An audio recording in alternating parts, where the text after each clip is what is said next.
तो ठीक है स्टूडेंट्स, आज अपना है ये सेकेंड पार्ट। ठीक है, इससे पहले अपन इसका फर्स्ट पार्ट क्या करते हैं, डिस्कस कर दिया। तो इसमें अगर आप देखेंगे कि हमने ऑलरेडी ये देख लिया था, एक बार फिर भी सुन लो कि रिएक्टेंट क्या होते हैं।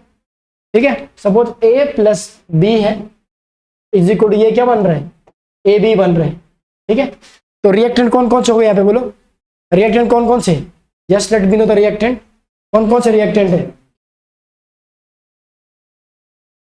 ठीक है, तो अभी समझ आया आपको क्या है रिएक्टेंट। तो ये वाला इस साइड के क्या है रिएक्टेंट, और ये क्या तुम्हारे प्रोडक्ट। तो यहाँ पे लिखा भी यही है कि देखो substance which take part in chemical reactions are called the reactant. ये केमिकल रिएक्शन में एक पार्टिसिपेट कर रहा है तो उसको क्या बोलते हैं, रिएक्टेंट बोलते हैं। ठीक है, प्रोडक्ट क्या होता है, new substance form after the chemical reaction is called the product. अब देखो जो न्यू सब्सटेंस बना है इसको क्या बोलेंगे, ये प्रोडक्ट हो गया, और ये दोनों मिला के आपको क्या हो गया, रिएक्टेंट हो गया। समझ गए ना। तो अब ये अगर देखो सपोज अगर मैं रिएक्ट करूँ, सपोज एग्जांपल भी आप ले सकते हो, जैसा अपन ने दिया था Mg प्लस O2। ठीक है, ये क्या बन गया था 2MgO, यहाँ पे भी 2 लगेगा। तो ये क्या थे, ये सारे के सारे आपके क्या थे, ये बोलो। यस, ये पार्ट कौन सा था, दिस वाज द रिएक्टेंट, और ये वाला पार्ट कौन सा था, दिस वाज द प्रोडक्ट। ठीक है, इतना समझ गए। अब नेक्स्ट देखो, ये पार्ट तो अपना ऑलरेडी एक बार बता देता रिवीजन के लिए ना। अब नेक्स्ट क्या, कैरेक्टरिस्टिक्स ऑफ केमिकल रिएक्शन। या आप कैसे पता करोगे, यहाँ पे क्वेश्चन कैसे आ सकते हैं, how to identify that chemical reaction happened, यानी कि हाउ टू आइडेंटिफाई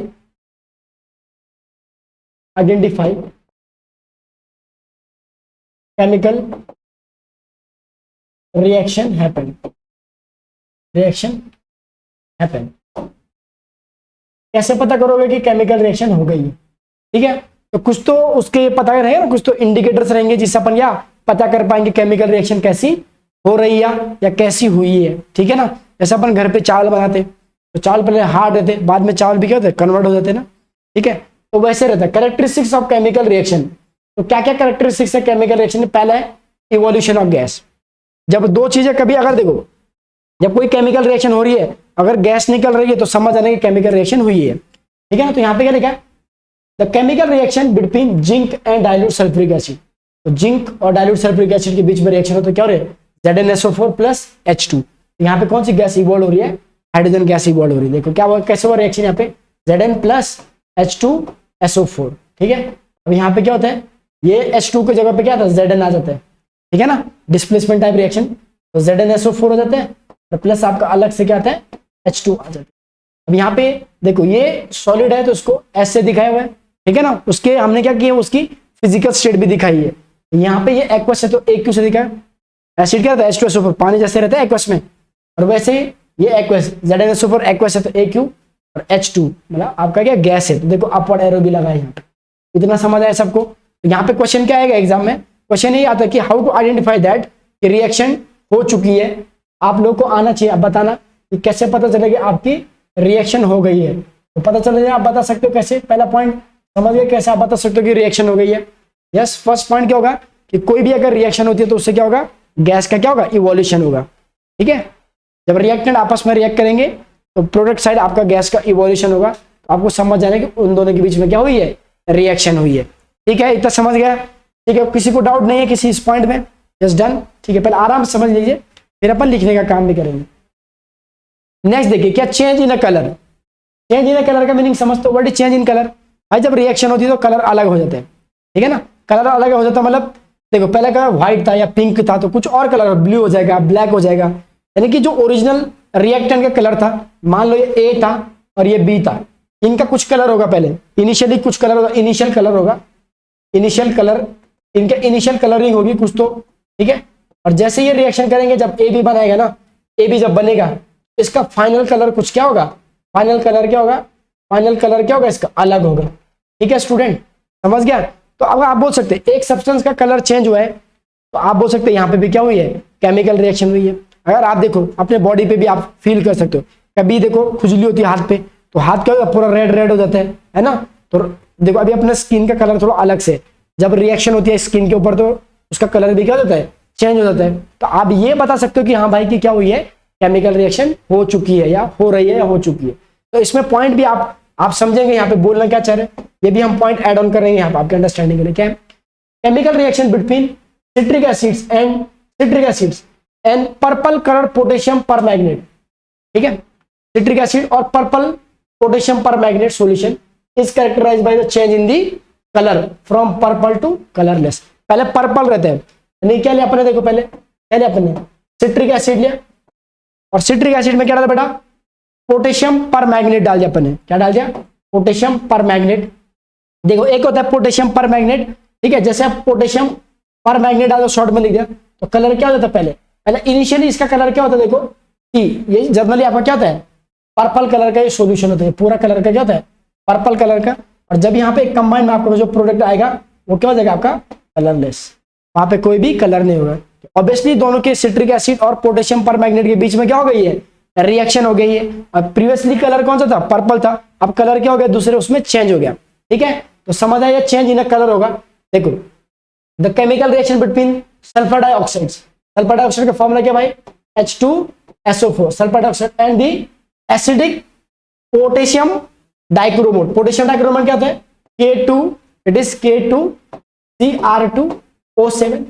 अगर सिट्रिक एसिड का फॉर्मूला तुम ऐसे भी लिख सकते हो, कुछ CH3 इसको विनेगर भी बोल सकते हैं अपन, CH3COH, और प्लस इसमें क्या बोला अपन ने, पोटेशियम पर मैग्नेट। पोटेशियम पर मैग्नेट होता है KMnO4। ठीक है, अब यहाँ पे क्या क्या मैंने, सल्फर डाइऑक्साइड का क्या है, देखो सल्फर डाइऑक्साइड, एक मिनट, क्या है, सल्फ्यूरिक एसिड है, सल्फर डाइऑक्साइड है, इट इज सल्फर डाइऑक्साइड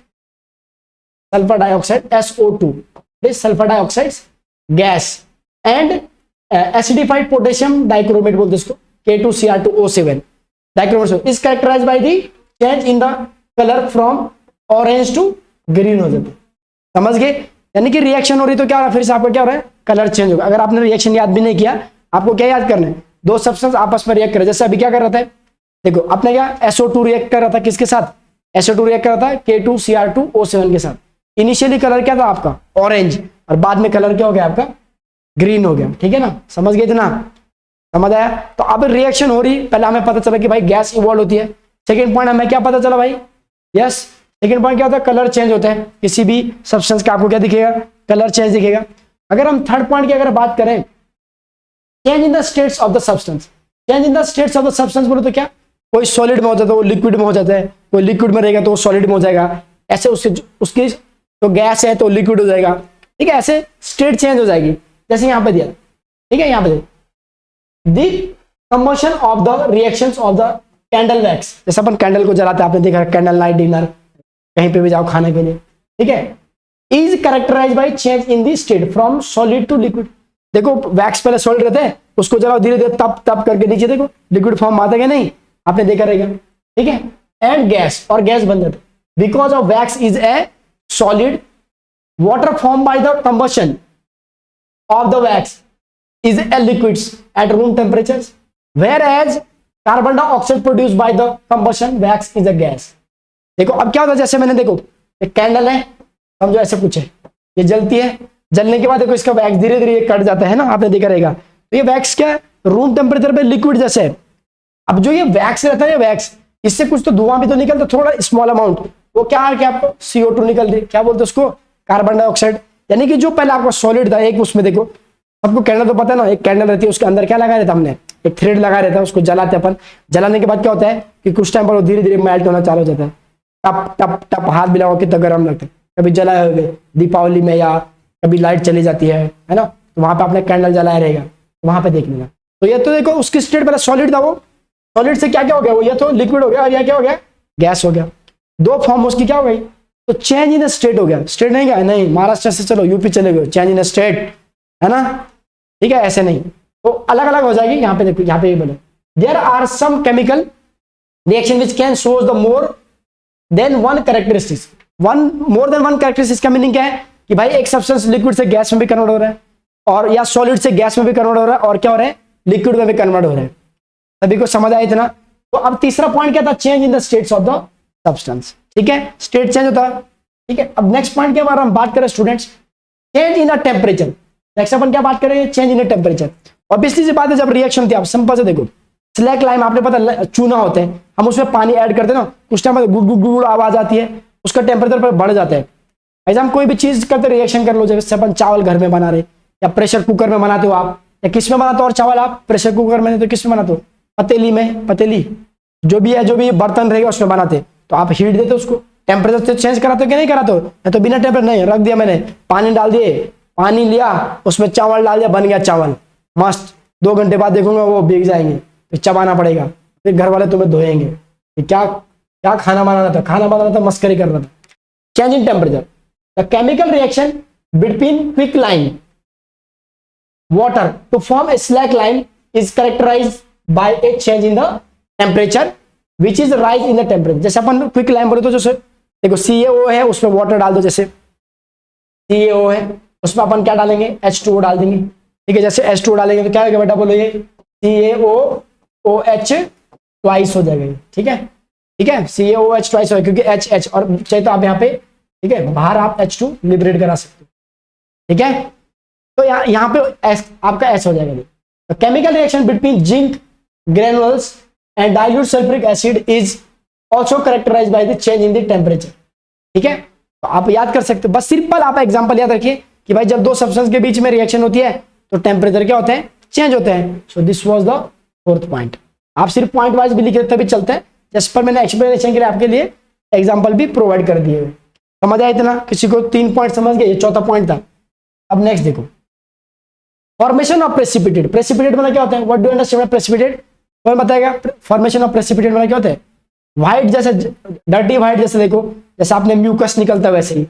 अब देखो आप जैसे बॉटल के नीचे बैठ जाते हैं, या आप जैसे क्या करते हो, आप जनरली रिएक्शन करो लैब में, जब रिएक्शन करते तो क्या होता है, नीचे कुछ सॉलिड सॉलिड कलर बैठ जाता है, सॉलिड चीजें नीचे, तो जैसे आप उसको क्या बोलते हैं, that is called what, it is called the precipitate, जो नीचे बैठ जाते हैं। Chemical reaction between sulphuric acids and barium chlorides, देखो यहाँ पे मैंने एग्जांपल है, सल्फ्यूरिक एसिड BaCl2 और H2SO4 के बीच में जब रिएक्शन किया तो BaSO4 बनता है, ये प्रेसिपिटेट होता है। प्रेसिपिटेट का मीनिंग क्या, इसको अपन डाउनवर्ड एरो से दिखाते हैं, और ये जो फ्लास्क होता है फ्लास्क के बॉटम में बैठ जाती है, ठीक है। तो यहाँ देखो इसमें PPT बनता है। PPT का मीनिंग क्या होता है, what do you understand by PPT, जो आपका फ्लास्क के बॉटम में जो चीजें बैठ जाती है उसी को अपन क्या बोलते हैं, PPT बोलते हैं या प्रेसिपिटेट बोलते हैं। समझ गए? अगेन अगर आपका PPT बन रहा है किसी केमिकल रिएक्शन में, तो इससे क्या पता चलेगा, आप इससे ये बता सकते हो स्टूडेंट कि केमिकल रिएक्शन क्या हो गई है, क्या केमिकल रिएक्शन हो गई है, ठीक है। समझ आया?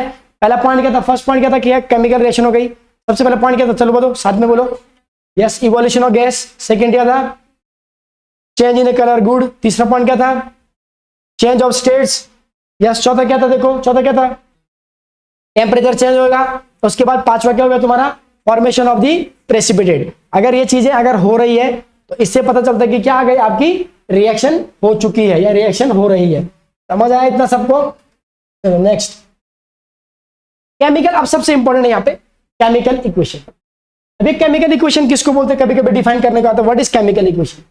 तो ये रिप्रेजेंटेशन होता है किसका, केमिकल रिएक्शन का, using symbol and formula, using symbols and formula of the substance is called a chemical equation. इसको क्या बोलते हैं, केमिकल इक्वेशन बोलते हैं। समझ गया? ध्यान दो क्या बोल रहे हैं, representation of chemical reaction, representation of the chemical reaction using symbol and formula. अब देखो जैसे मान लो जैसे अपने को वाटर का रिएक्शन करनी, जैसे H2 प्लस O2, तो क्या बनता है स्टूडेंट, ये बोलो H2O। अगर हम बैलेंस करेंगे, बैलेंसिंग सीखेंगे, यहाँ पे O2 है तो ये 2, O भी 2 हो गया तो ये भी क्या आएगा, 2 आएगा, क्योंकि 4 बैलेंस कर दिया, बाद में मैं सिखाता हूं। अब केमिकल रिएक्शन क्या है, एक प्रेजेंटेशन, एक तरीका है समझाने का, बताने का, प्रेजेंटेशन है इसका केमिकल रिएक्शन का। हम यूज क्या करते हैं, सिंबल यूज करते हैं। जैसे वाटर के लिए H2 यूज करते, वाटर के लिए H2O करते, हाइड्रोजन के लिए क्या करते हैं, H2 यूज करते, ऑक्सीजन के लिए क्या यूज करते, O2 यूज करते, ठीक है ना। तो ये क्या है, representation of the chemical reaction using symbol and formula of the substance is called the chemical equations. ये क्या होता है, प्रेजेंटेशन होता है किसी भी रिएक्शन को बताना by using the chemical symbol, ठीक है। बहुत सारे रिएक्शन आप एग्जांपल में दे सकते हैं, ठीक है। अब केमिकल रिएक्शन भी डिफरेंट टाइप की केमिकल रिएक्शन होती है। एक बैलेंस केमिकल रिएक्शन होती है और एक क्या होती है, अनबैलेंस केमिकल रिएक्शन होती है। बैलेंस का मीनिंग क्या होता है, what do mean by balance, number of atom in left hand side is equal to number of atom in right hand side, उसी को हम क्या बोलेंगे, that is called the balance reaction. अगर लेफ्ट हैंड साइड के atom is not equal to right hand side के atom तो उसको क्या बोलेंगे, अनबैलेंस्ड रिएक्शन। ठीक है, अब जरा ध्यान दो, यहाँ पे बढ़ेंगे, यहाँ पे देखो देखो बैलेंस केमिकल रिएक्शन क्या होती है, बैलेंस केमिकल रिएक्शन देखो यहाँ पे क्या है, a balance chemical equation has the number of atom on each element equal to both sides. यानी कि देखो अब तुम यहाँ पे देखो, मैं ये बैलेंस है कि नहीं चेक करता अपन पहले, लेट अस कंसीडर यहाँ पे आपका देखो एसआर नंबर, या एसआर नंबर की जगह you can say just this as element. ठीक है, एलिमेंट जिसको हम देखते हैं एलिमेंट, एलिमेंट के बेटा क्या यहाँ पे बोलो रिएक्टेंट लिखेंगे, रिएक्टेंट में कितने हैं, रिएक्टेंट, रिएक्टेंट उसके बाद क्या लिखेंगे अपन, प्रोडक्ट। ये बैलेंस है क्या नहीं चेक करेंगे। अब सबसे पहले देखो आप एलिमेंट को ले लो फटाफट, कौन सा एलिमेंट है सबसे पहले, जिंक है, Zn है, बोलो रिएक्टेंट साइड कितना Zn है बेटा, चेक करो रिएक्टेंट साइड कितना, एक ही Zn है, एक है, ठीक है ना, रिएक्टेंट में ये रिएक्टेंट है, प्रोडक्ट साइड में कितना Zn है, एक ही है। अब देखो नेक्स्ट H ले लो, H कितना यहाँ पे बोलो, कितना H है बोलो, दो, प्रोडक्ट साइड में कितना H है, H2, ये भी क्या है, 2, सही है, समझ आ रहा है क्या नहीं। अब नेक्स्ट देखो यहाँ पे, फिर S कितना है, S आपके S कितना है, S, अब S इस साइड कितना, एक नंबर, एक, इस साइड भी S कितना है, एक, उसके बाद क्या बचा बता, O इस साइड कितना, O बोलो 4 और इस साइड भी O कितना बोलो 4। यानी कि देखो जितना एलिमेंट आपका लेफ्ट हैंड साइड में है, यानी कि जितना एलिमेंट आपका रिएक्टेंट में है, एलिमेंट जितना रिएक्टेंट में है एलिमेंट उतना ही क्या होना चाहिए, प्रोडक्ट में होना चाहिए। तो ऐसी इक्वेशन का अपन क्या करेंगे, बोलेंगे बैलेंस इक्वेशन। ऐसी इक्वेशन का क्या बोलेंगे अपन, बैलेंस इक्वेशन बोलेंगे। कभी कभी एक क्वेश्चन ये आ जाता है एग्जाम में कि बैलेंस करने की जरूरत क्यों पड़ती केमिकल इक्वेशन को, why it is needed to be balance the chemical equation. Chemical equation को बैलेंस क्यों करना है, सुन के लो, सीरियस सुन के ले, ठीक है। What is why it is needed to balance the chemical reaction. तो आपको पता ना law of conservation of mass neither be created और nor be destroyed but it can be convert from one form to the another form. यानी कि मास ना create कर सकते ना डिस्ट्रॉय कर सकते, इसलिए जितने एलिमेंट आपके रिएक्टेंट साइड है उतने क्या होना चाहिए, प्रोडक्ट साइड होना चाहिए। इसलिए केमिकल रिएक्शन को बैलेंस करना जरूरी हो जाता है। क्यों, क्योंकि law of conservation of mass क्या होना चाहिए, वैलिड होना चाहिए। Number of element on left hand side must be equal to number of element on right hand side. तो this is called the balance chemical equation. अब student हम थोड़ा और बढ़ते हैं गाइस आगे जरा सा। अनबैलेंस केमिकल इक्वेशन किसको बोलते हैं, what is unbalance chemical equation. अब अनबैलेंस का मीनिंग समझाओगे कोई मुझे, व्हाट इज अनबैलेंस केमिकल, यानी कि ऐसी रिएक्शन जिसमें element reactant side is not equal to element on the product side. इसी इक्वेशन का अपन क्या बोलेंगे, बोलो what is it called, unbalance. अपन समझते इसको समझने की कोशिश करो सब लोग। देखो यहाँ पे मैं एलिमेंट लिखता हूँ, I will write the elements, ठीक है। तो let us try to write the elements. देखेंगे यहाँ पे एलिमेंट, आपको भी समझने कैसे एलिमेंट। उसके बाद किस साइड में एलिमेंट भाई, प्रोडक्ट में पहले रिएक्टेंट लिख लो, फर्स्ट राइट द रिएक्टेंट, उसके बाद क्या लिखेंगे, प्रोडक्ट, रिएक्टेंट एंड क्या लिखेंगे, प्रोडक्ट, ठीक है।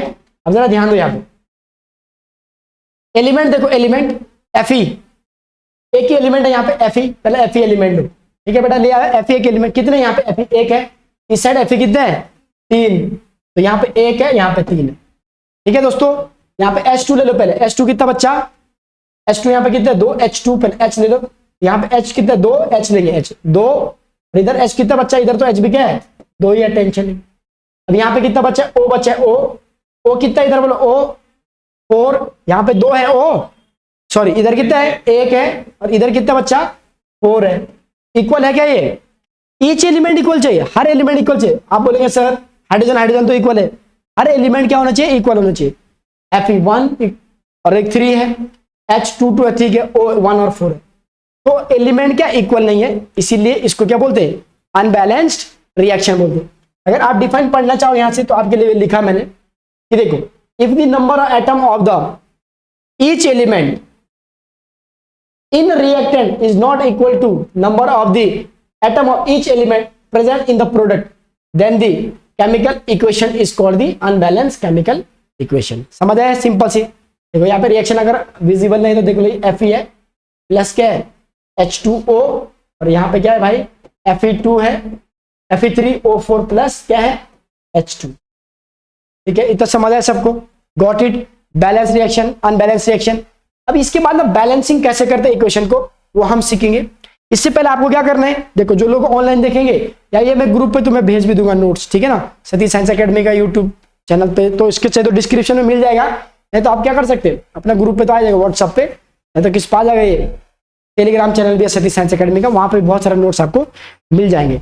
अब क्या करना है आपको, स्टार्टिंग से जहां से आपने आज चालू किया है वहां से आपको लिखना है। किसी को कुछ डाउट है तो पूछना है ना। चलो कहां से चालू किया था आज हमने, यहाँ से, तो आज तो अपने कहां से चालू हुआ था भाई, उसके बाद अपन केमिकल चेंज करने वाले, सॉरी केमिकल इक्वेशन बैलेंस करने वाले। आज ये तो पहले से समझा दिया था, ये लिखने की जरूरत नहीं है, तो ये लिखो आज, यहाँ से लिखना चालू करना, हेडिंग लिखिए। सबको समझ आया ना, किसी को कुछ डाउट नहीं है? कुछ में झूठ नहीं बोलना है। श्रेयस भाई समझे क्या, तुम ध्यान नहीं था तुम्हारा, है ना, ध्यान है ना, चलो अच्छी बात है। तो होप स्टूडेंट आपको इतना समझ आ रहेगा। देखो यहाँ पे एक जो फॉर्मूला था ना, यहाँ पे सिट्रिक एसिड का फॉर्मूला था, यहाँ पे सिट्रिक एसिड का फॉर्मूला, देखो मैंने एसिडिक एसिड का बोल दिया था, this was a citric acid formula. ठीक है, देखो यहाँ ये सिट्रिक एसिड का, एसिडिक एसिड क्या है, CH3COOH, ये किसका है, एसिडिक एसिड का था। और सिट्रिक एसिड का C6H8O7 है। सिट्रिक एसिड अपने ऑरेंज में खट्टे जो फ्रूट्स होते हैं ना उसमें मिल जाएगा, और ये आपका किस में मिल जाता है, घर में यूज करते हैं चाउमीन वाउमीन बनाने के लिए, चाइनीज बनाने के लिए, वहां पे ये यूज होता है। ठीक है, अब हम बढ़ेंगे आगे, आगे आगे बढ़ेंगे बच्चे। ठीक है, ये वाला हो गया था, ये वाला हो गया। नेक्स्ट स्टूडेंट अब देखो यहाँ पे जो नेक्स्ट हमें टॉपिक डिस्कस करना है दैट इज बैलेंसिंग इक्वेशन। क्या करना, अब लिखेंगे सब लोग मेरे साथ, बैलेंस इक्वेशन, यानी कि steps in balancing a chemical equation. लिखिए steps in balancing a chemical equation. ठीक है, chemical equation, steps in balancing a chemical equation. अब क्या क्या स्टेप्स है यहाँ पे बैलेंस करने के लिए? सबसे पहले ABCD में लिखूंगा, ABC, ए पहले वर्ड इक्वेशन दी होगी, क्या दी होगी, word equation, word equation, word equation. Word equation से अगर सपोज देखो वर्ड इक्वेशन दी है, मान लीजिए आपको क्या दिया है कि सोडियम हाइड्रोक्साइड, क्या दिया है, सोडियम हाइड्रोक्साइड रिएक्ट कर रहा है किसके साथ, sodium hydroxide is reacting with what, it is reacting sulphuric acid के साथ, किसके साथ, सल्फ्यूरिक एसिड के साथ। जैसे आपको कभी वर्ड इक्वेशन से क्या आता है, आपको वर्ड इक्वेशन से इक्वेशन बनाने को आता है, ये एग्जाम आते हैं क्या, sodium hydroxide reacting with sulphuric acids, और ये बना रहा है तुम्हारा यहाँ पे देखो form A, that is sodium sulphate, क्या बना रहा है, सोडियम सल्फेट प्लस क्या बना रहा है, प्लस क्या बना रहा है, वाटर, प्लस वाटर। पहले ये इक्वेशन आपको दी है, इक्वेशन किस फॉर्म में दी है बताओ, नॉर्मल फॉर्म में दिया, वर्ड के फॉर्म में, इसको बोलते वर्ड इक्वेशन दी है। अब दूसरा स्टेप तुम्हारे जब वर्ड इक्वेशन दी होगी ना, वर्ड इक्वेशन को क्या करेंगे अपन, बी पॉइंट में, इस वर्ड इक्वेशन में हमको लिखेंगे केमिकल फॉर्म में लिखेंगे। अब दोस्तों यहाँ पे क्या है, सोडियम हाइड्रोक्साइड का फॉर्मूला याद आना चाहिए, क्या होता है, NaOH, sodium hydroxide react with sulphuric acid के साथ, फॉर्मूला आता है H2SO4, H2SO4। अब जैसे हम यहाँ पे रिएक्शन करेंगे, ये क्या बना रहा है, सोडियम सल्फेट, तो सोडियम सल्फेट क्या होता है, Na2SO4, सोडियम सल्फेट प्लस क्या आ रहा है, वाटर H2O। ठीक है, और चाहे तो आप इसकी क्या कर सकते हैं, if you want to show the physical state, आप दिखा सकते हो फिजिकल स्टेट कौन लिक्विड में है, कौन एक्वस में है। ठीक है, तो 20 स्टेप तक समझ आई। ए में क्या दिया होता है, फर्स्ट आपको वर्ड इक्वेशन दी होगी, वर्ड इक्वेशन का आपको किस में कन्वर्ट करना है, केमिकल इक्वेशन में कन्वर्ट करना है। केमिकल इक्वेशन बनाने के लिए भी बहुत इंपॉर्टेंट है, मैंने लास्ट टाइम आपके साथ डिस्कस किया था, एल्यूमिनियम की वैलेंसी कितनी होती है भाई, 3 होती है। जैसे अगर ध्यान दो, एग्जांपल समझो, जैसे एल्यूमिनियम और क्लोरीन रिएक्ट करो तो क्या बनेगा, देखो एल्यूमिनियम की वैलेंसी 3 होती है, क्लोरीन की क्या होती है, 1 होती है, क्रिस क्रॉस कर देंगे तो क्या बनेगा, ये AlCl3 बन। सपोज मान लो मैग्नीशियम की और क्लोरीन की रिएक्शन होती है, क्या बनेगा बोलो, मैग्नीशियम का 2 होता है, क्लोरीन का 1 होता है, क्रिस क्रॉस करेंगे तो ये क्या बनेगा, MgCl2। ये बेसिक आपको फंडा याद रखना पड़ता है, वैलेंसी पता होना चाहिए, क्योंकि मैंने मैग्नीशियम की क्या बोली 1 बोली थी, और जो क्लोरीन यानी कि हेलोजन जो ग्रुप था क्लोरीन ब्रोमीन आयोडीन उनकी सबकी क्या थी 1 थी। तो क्रिस क्रॉस इतना तो पता है। तो ये आपका हुआ भाई, this is a first step. ये क्या है आपकी पहली स्टेप हो गई है, ठीक है। जैसे फर्स्ट स्टेप हुई, अब फर्स्ट स्टेप से हमने कर दिया इतना, समझ तो लिया, इतना ए और बी स्टेप सबको समझ आ रहेगी। अब इसके बाद यहाँ पे क्या बनाना, टेबल बनाना है, दूसरे स्टेप। थर्ड स्टेप इसको बोलते हैं A B C, third step C, table बना दीजिए आप। टेबल, टेबल में क्या करेंगे, सबसे पहले अपन क्या लिखेंगे, एलिमेंट, ठीक है, एलिमेंट। एलिमेंट के बेटा क्या लिखेंगे अपन, रिएक्टेंट, या रिएक्टेंट कितना आ गया, रिएक्टेंट, ठीक है, रिएक्टेंट। उसके बाद एलिमेंट के बाद रिएक्टेंट, रिएक्टेंट के बाद क्या लिखेंगे बच्चा, बच्चा बच्चा बच्चा प्रोडक्ट, ठीक है। ये बहुत अच्छे से देख रहे हैं, reactant element product, product product, ठीक है, सी बच गया प्रोडक्ट, जैसे थोड़ा सेम लेवल में छे प्रोडक्ट, ठीक है। अब जरा ध्यान दो, अब जैसे मैं एलिमेंट की बात कर रहा हूं तो सबसे पहले ना, सबसे पहले इसके अंदर भी देखो सी स्टेप है ना, हमेशा जब अनबैलेंस इक्वेशन होगी ना, हमेशा ऐसा मॉलिक्यूल दिखना है जिसमें सबसे ज्यादा क्या होंगे, एलिमेंट होंगे। Always see a molecule having a large number of atom. इसमें कितने एटम है पहले वाले में, 1 2 3, 3 है क्या नहीं, इसमें कितने बोलो, किसमें कितने एटम है बोलो, 2 3 और 4 7 है, इसमें 7, इसमें कितना बच्चा बोलो, 2 3 और 4 7, और इसमें 2 और 1 3, तो 7 7, इसमें भी 7, इसमें भी 7 है। जिस भी एलिमेंट में सबसे ज्यादा एटम होंगे उसको ही बैलेंस करना स्टार्ट करना सबसे पहले, ठीक है, उसके एलिमेंट को। हम यहाँ पर अगर एलिमेंट लिखेंगे, थोड़ा इसको ऊपर लेते, जहां जाते हैं छा जाते हैं, ठीक है। अब यहाँ पे देखो, जैसे एलिमेंट लिया मैंने, पहले सबसे पहले एलिमेंट कौन सा था बोलो, सबसे पहले Na है आपका, सोडियम, उसके बाद क्या बेटा आपका ऑक्सीजन, उसके बाद क्या आपका हाइड्रोजन, उसके बाद क्या आपका बोलो सल्फर। कुछ बच गया क्या और बताओ, हो रह गया देखो, sodium hydrogen, sodium oxygen hydrogen, उसके बाद सल्फर, इतना तो है। अब देखो रिएक्टेंट साइड कितने हैं, सोडियम है रिएक्टेंट साइड 1, और प्रोडक्ट साइड में 2 है क्या नहीं, 2 देखो यहाँ पे है ना, समझ रहे हो, देखो यहाँ पे एलिमेंट ऑक्सीजन कितने हैं यहाँ पे, ऑक्सीजन 1 और 3 4 5 ऑक्सीजन, यहाँ पे कितना ऑक्सीजन बेटा 4 और 1 5, सही क्या, नक्की ना 5। उसके बाद कितना हाइड्रोजन कितने यहाँ पे 1 और 3 हाइड्रोजन, हाइड्रोजन कितने हो गए 3, सही क्या, देखो 1 इसका और 2 इसके, 3 हो गए। अब इधर हाइड्रोजन के कितने हैं 2, 1 नंबर बैलेंस, ठीक है। जमा क्या, चमक गया क्या, चमका या नहीं चमका। अब सल्फर कितने यहाँ पे गिनो, सल्फर सल्फर 1 सल्फर इधर देखो, एक ही तो सल्फर है। अब इस साइड कितना सल्फर है देखो, 1 सल्फर। बेटा इसको बैलेंस करना, एक ही टेबल में बहुत सारे लोगों को बहुत सारे टेबल दिए, बहुत लंबा प्रोसीजर है, और अपन वैसे भी कर सकते, पर अच्छे से अपन सिंपल से समझ भी सकते कैसे करने के। देखो सबसे पहले देखो ये सी स्टेप हो गई, अब देखो ये सी स्टेप है, अब मुझे यहाँ पे चाहिए नेक्स्ट है मुझे डी स्टेप, जस्ट कहां से आ गया, डी स्टेप चाहिए मुझे, ABCD स्टेप। अब डी स्टेप क्या करना पड़ता है, पहले इसको बैलेंस करेंगे फिर फाइनल इक्वेशन लिखना पड़ता है। तो थोड़ा सा ध्यान दो बच्चों, थोड़ा सा, ज्यादा मत देना, नहीं तो क्या हो जाएगा विद्वान हो जाओगे। जरा ध्यान दो, तो मैं क्या देखो, अब मैंने क्या बोला, हमेशा ऐसा एलिमेंट सेलेक्ट करना जिसके पास क्या है सबसे ज्यादा एटम्स है, वेरी गुड, सबसे ज्यादा एटम। तो सबसे ज्यादा किसमें था, इसके बाद H2SO4 7 और इसमें भी 7 और। तो सबसे पहले इसमें से अनबैलेंस कौन सा, हाइड्रोजन अनबैलेंस है ना, तो यहाँ पे हाइड्रोजन तो अनबैलेंस है। अब हमें हाइड्रोजन क्या करना, हमें हाइड्रोजन बैलेंस करना।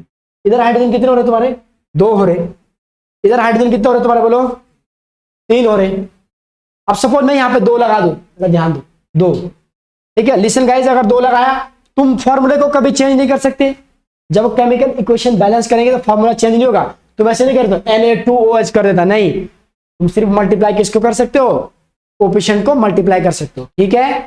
तो Na2 हुआ, जब अभी देखो न्यू में रिएक्शन दोबारा लिखने वाला हूं, जब मैं इसको बैलेंस करूंगा तो यहीं पे बैलेंस कर सकते हैं, मैं नए भी लिख सकता हूं Na2OH। अब जरा ध्यान दो, Na2OH हो गया, अब N कितना हो गया, यहाँ पे 2 हो गया N, यहाँ पे N कितने तो 2 हो गए, है ना, नहीं N 2 हो गए ना, यहाँ पे N 2 Na2 2Na। अब यहाँ पे कितना हो गया देखो, अब देखो H कितना हो गया यहाँ पे 2 और 2 4, लेकिन यहाँ पे H कितना भी 2 ही है। अगर मैं इसको 2 से मल्टीप्लाई कर दूं तो 2 से मल्टीप्लाई किया मैंने, फिर 2 2 जा 4, H4। अब गिनो यहाँ पे, पहले मैंने इक्वेशन को दोबारा लिखता है यहाँ पे। पहले इक्वेशन क्या थी NaOH है क्या नहीं, NaOH। फिर क्या था बोलो फटाफट बोलो, फिर क्या था H2SO4, H2SO4 is equal to क्या बन रहा था Na2SO4 प्लस क्या था H2O, सही था। अब मैंने क्या किया बच्चों, यहाँ पे देखो मैंने इसको किया कितने से मल्टीप्लाई, ये क्या था मैंने 2 से मल्टीप्लाई, इधर सोच रहा था मैं, वहां पे नहीं करूंगा मैं क्योंकि तुम्हें कंफ्यूजन ना हो, इसलिए इसलिए इसलिए ये देखो मिटा दिया मैंने। तो यहाँ पे N था, ठीक है, यहाँ पे क्या था H था, ठीक है, समझ गए। अब जरा ध्यान, सही ना। अब बेटा देखो यहाँ पे, जैसे अब मैं क्या कर रहा अलग से, यहाँ पे मैं किससे मल्टीप्लाई कर रहा था 2 से कर रहा था, और यहाँ पे मैं किससे मल्टीप्लाई कर रहा था 2 से। अब पहले हम क्या लिखेंगे, फिर से एलिमेंट लिखेंगे, क्या लिखेंगे एलिमेंट, एलिमेंट के बाद क्या लिखे बच्चा बोलो रिएक्टेंट लिखेंगे, रिएक्टेंट, रिएक्टेंट, उसके बाद क्या लिखेंगे बोलो प्रोडक्ट। सब लोग ध्यान से लिखेंगे भाई, है ना, सब लोग ध्यान से लिखेंगे। अब देखो एलिमेंट कौन सा था पहले, सोडियम ऑक्सीजन हाइड्रोजन सल्फर, क्या क्या था sodium, sodium oxygen hydrogen sulphur. अब गिनो, अब बोलो बेटा हाइड्रोजन कितने हैं यहाँ पे, बताओ हाइड्रोजन कितने हैं, हाउ मेनी हाइड्रोजन आ गया इसमें, बोलो 2 और 2 4 हाइड्रोजन। पहले सोडियम से करो, सोडियम 2 हो गए, 2 सोडियम ना, और यहाँ पे भी कितना सोडियम 2 सोडियम, 2 सोडियम। अब ऑक्सीजन देखो कितना है 2 2 2 हो गया ना 2, और कितना हो गया 4 6 हो गया ऑक्सीजन, देखो समझे क्या। अरे भाई 2 O है O, और ये 4 6, और यहाँ पे ऑक्सीजन कितने हैं 4 और 2 6 हो गए, समझे 5 है। अरे भाई 4 4O प्लस 2H2O, तो O 2 बार हो गया ना, समझे आराम से। इस दिमाग को खुला रखो तुम तो समझेगा तुमको, नहीं तो क्या करेंगे तुम। देखो यहाँ पे नेक्स्ट, अब हाइड्रोजन गिनो, यहाँ पे हाइड्रोजन 2 और क्या 1 2 और 2 और 2 और 2, ये कितना हो गया 2 और 2 2 और 2 4 भाई, हिंदी इंग्लिश में 4। अब इधर गिनो देखो 2 2 जा 4, तो यहाँ पे भी क्या होगा हाइड्रोजन बोलो 4, सच्ची क्या। अब सल्फर गिनो, सल्फर गिनो, सल्फर तो क्या है अभी भी बोलता मैं सिंगल हूं, बोलता भाई खुश रहा सिंगल ही तो अच्छा है। एस क्या हो गया 1, इस साइड पे एस क्या है 1। अब देखो लेफ्ट हैंड साइड और राइट हैंड साइड सेम होगा क्या नहीं, जितने सारे रिएक्टेंट है वही क्या हो गए प्रोडक्ट में हो गए। समझ गया क्या, समझ आ गया सबको, झूठ तो नहीं बोल रहे। ट्रायल एरर करने का, ट्रायल एरर 2 से मल्टीप्लाई 3 से मल्टीप्लाई, फिर देखने का बैलेंस हो रहा है क्या नहीं। बोलो बच्चा हाइड्रोजन नहीं समझे, देखो 2 इसके 2 H से पहले 2 है ना, तो 2H और H2 ये भी 2 2 प्लस 2 4H हो गए 4। अब इधर देखो यहाँ पे कितने हैं, यहाँ पे ये 2 है ना, उसको 2 से मल्टीप्लाई 2 2 जा 4 हो गया। अब लास्ट में जो डी स्टेप आएगी ना, डी डी डी ला ला ला ला डी ABCD DE, इस स्टेप में क्या लिखेगा, क्या लिखेगा भाई फाइनल इक्वेशन। फाइनल इक्वेशन में बैलेंस इक्वेशन, तो क्या था 2 टाइम्स NaOH है क्या नहीं, प्लस बोलो H2SO4 यस, बोलो इज इक्वल टू क्या था Na2, सही है Na2SO4 है क्या नहीं, प्लस प्लस 2H2 कितना था 2H2O, कितना था 2H2O, 2H2 समझ गया। एक नोट लिख देंगे हम यहाँ पे, एक नोट लिख देंगे, एक नोट, एक नोट यहाँ पे थर्ड स्टेप में ये नोट है। नोट क्या बच्चा, start balancing, start balancing, balancing from that compound element, that compound बोलो क्या था, दैट कंपाउंड एलिमेंट क्या बोलता है, that compound element which has, बोलो क्या था, विच हैज हाईएस्ट, क्या था highest atom, which has highest atom. ठीक है, नोट करके तुम्हें यहां से बैलेंस वहां से स्टार्ट करना है, जिस एटम के पास क्या होगा सबसे ज्यादा क्या होगा बोलो, सबसे ज्यादा एलिमेंट होंगे। ठीक है, ये नोट करके। तो आपको बैलेंस कहां से स्टार्ट करना है, balance start balancing from that compound element which has highest atom. तो हाईएस्ट एटम किसके पास था, या तो इसके पास हाईएस्ट थे या इसके पास क्या थे, हाईएस्ट थे। वो कितने थे बेटा, 7 और 7 थे। समझ आया ना, सब लोग को समझ आया कैसे किया। ठीक है, तो यहीं से लिखना था। चलो स्टार्ट करो राइटिंग, चलो जल्दी जल्दी से लिखना है।